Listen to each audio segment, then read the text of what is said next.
creo que es perfectamente conciliable el ir reduciendo el déficit público con no hacer ninguna subida de impuestos.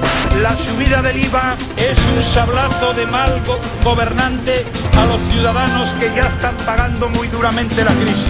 La subida de impuestos no es necesaria. No más IVA. Eso es un clamor que recorre España de arriba abajo y de abajo arriba.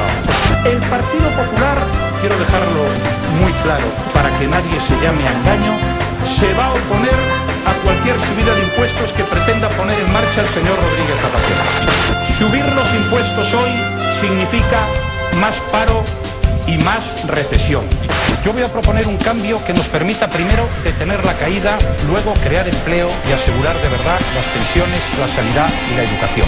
Que con nosotros va a haber empleo en España para rebajar la tasa de desempleo en España a más de la mitad.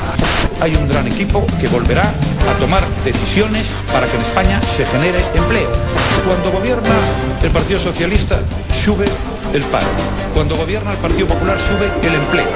Eso es un hecho objetivo. No es ningún juicio de valor. Yo no creo que el tema sea ahora abaratar el despido.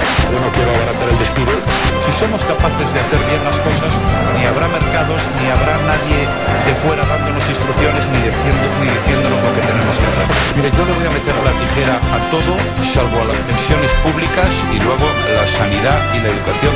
Los únicos que han aportado dinero a las entidades financieras, bancos y cajas de ahorro han sido ustedes. Y yo desde luego no pienso dar ni un solo euro de dinero público, a diferencia de lo que han hecho ustedes.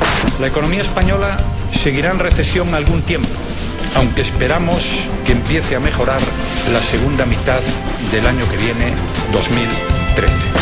No va a haber ningún rescate de la banca española, la famosa amnistía.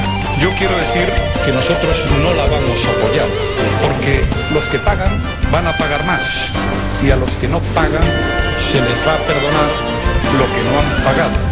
Yo lo que no llevo en mi programa no lo hago, por tanto no me confundan. Son ustedes unos auténticos maestros en decir una cosa y hacer exactamente la contraria.